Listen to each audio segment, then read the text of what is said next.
guys! Welcome to my YouTube channel. Ayan. Ito guys, i-share ko lang sa inyo yung pinadala sa amin ng aming mga magulang. So proud talaga ako kasi hindi nila kami nakakalimutan. Then, yung padala sa amin guys, kasi marami kami magkakapatid dito sa Maynila, may kanya-kanyang pangalan. Kagaya nito, oh. Yan, may pangalan. Ito guys, dinuguan. Ayan o, dinuguan. Luto na to. Nag-request kasi ako nito guys, kasi masarap magdinuguan yung aking mother.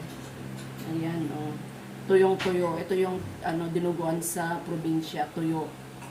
Ito yung hinahanap kong dinuguan. Ito masarap to guys. So, ayan, may pangalan pa. Ayan, o.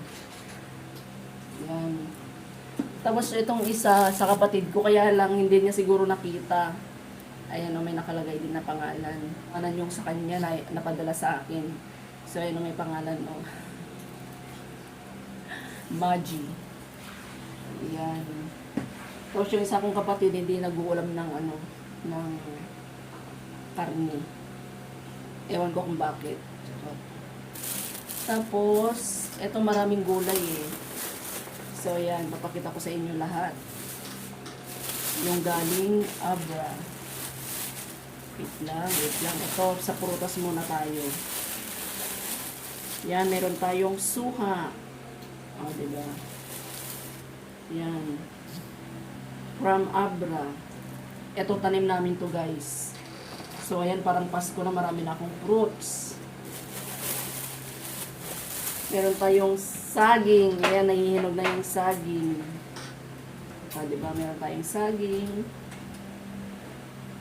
Tapos, meron tayong papaya. Ayan, hinog na yung papaya.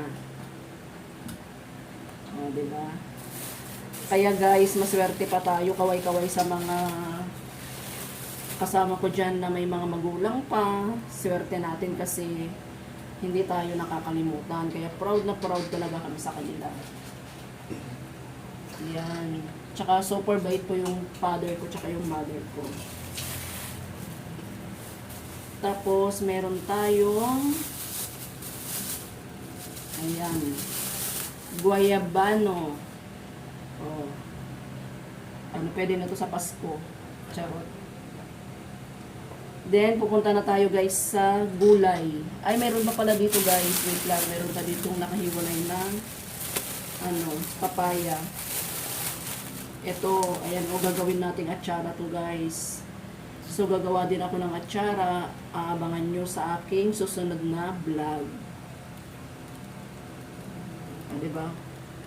Super dami na akong prutas. Ito guys, papakita ko muna sa inyo yung fruits. Puro heavy ang product sa amin guys. Yan. Charin. Diba? Ayan. So, ilalagay natin dito sa sako yung yung iba para hindi magkalat. Ayan, ilalagay natin dito yung iba. Yan. Pupunta naman tayo dito ngayon sa next. Ayan, ang laki ng kalabasa. Ayan guys, may pangalan siyang Banji. Walang lamangan sa aming magkakapatid kasi lahat may pangalan. Hindi may itatangging sa'yo yan kasi ayan, name mo pa lang. Diba? Ayan. Ito, tanim namin to guys, lahat. Kung natatandaan nyo yung namin, yung vlog ko dati, yung hacienda ng aking father, yan, ito yung mga inaani niya. So, ito, mayroon tayong kalabasa.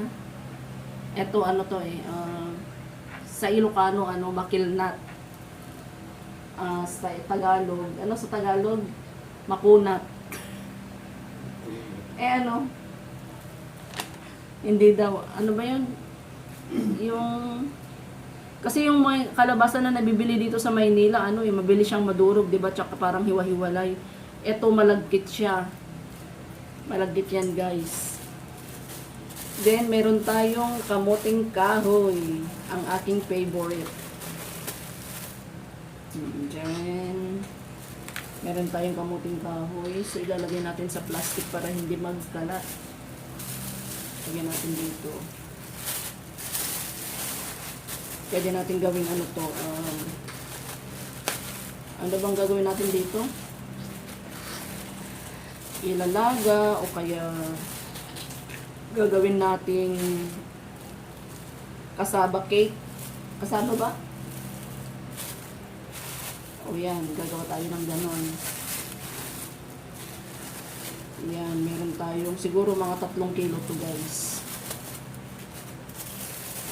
O diba? Kaya kaway-kaway dyan, yung mga kagaya kong may mga magulang pa. Diba nakaka-proud kasi hindi nila tayo nakakalimutan. So, dapat suklihan din natin yung binibigay nila, di ba? Suklihan din natin ang pagmamahal, hindi lang pagmamahal ang ating ibigay. Kaya lang minsan yung mga matanda, guys, di ba, mga makukulit na. Di ba? Alam nyo yun, makukulit. Minsan, nakakapikon din. Pero masarap talaga, guys, yung, may buhay pa yung mga magulang natin. Kaya yan, habang nabubuhay sila, ipadama natin kasi tayo, hindi nila tayo pinapabayaan. Nasa probinsya na sila pero ayan, nagpadala pa rin sila ng mga pagkain. So ayan, meron tayong ito, sigarilyas. Ayan, meron tayong sigarilyas. Ayan. Dami pa nito guys, oh. Yung iba maliliit. Tapos meron pa dito. So, ito guys, oh, yung okra na native. Ayan. Tapos, meron tayong talong. O, yan, pwede na akong magpakbet bukas. Ayan. Tapos, meron pa tayong sitaw. Ito, may malaking dito. May malaking,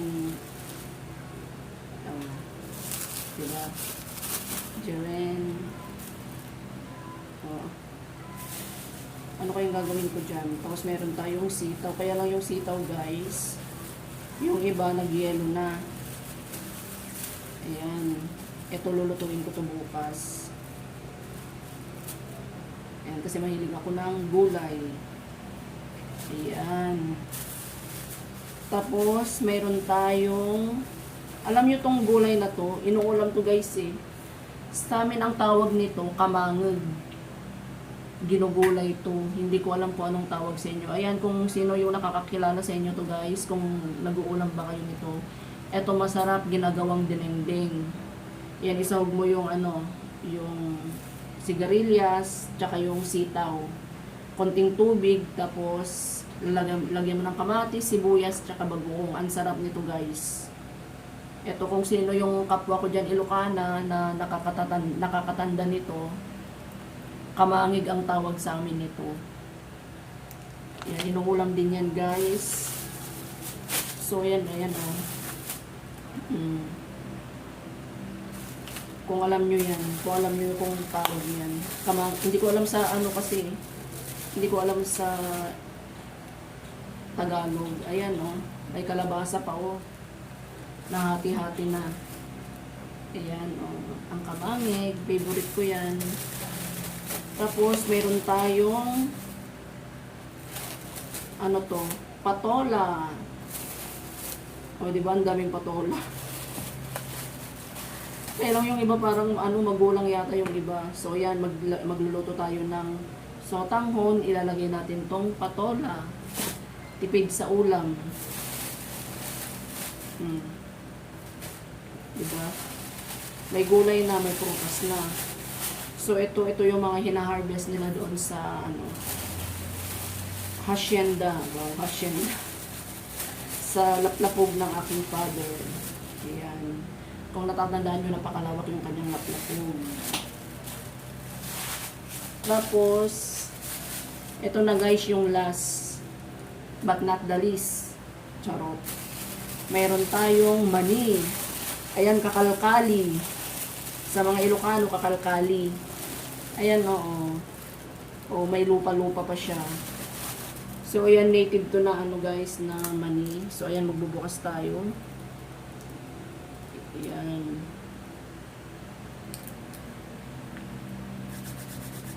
May ano pa siya eh. Ano ba yun? May lupa.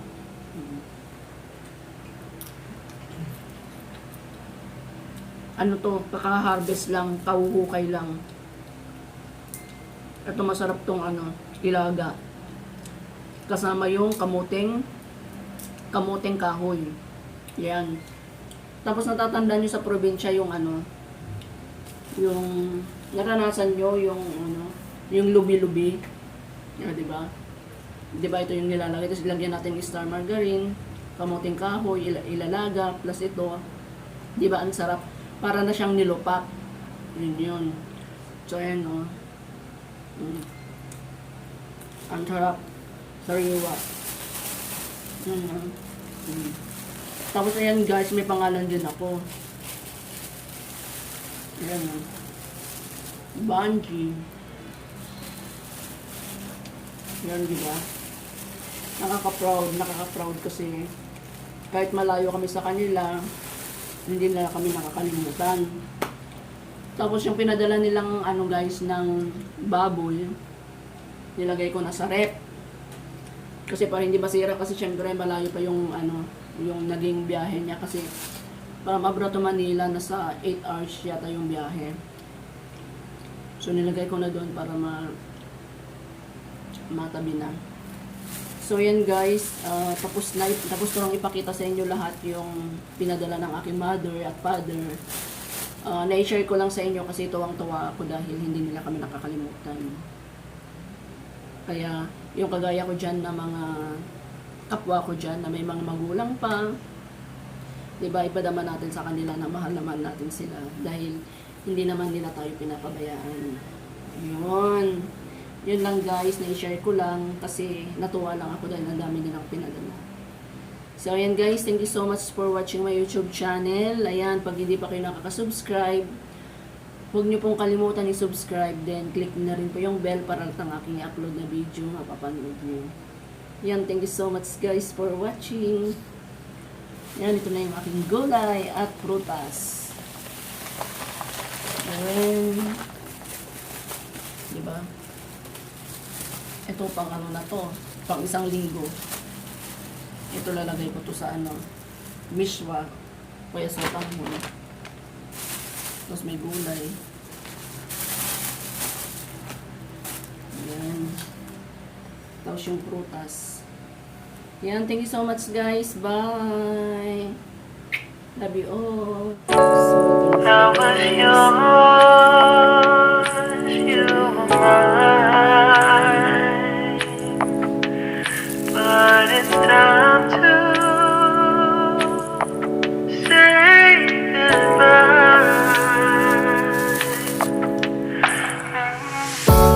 Didn't know that the honeymoon's just a phase.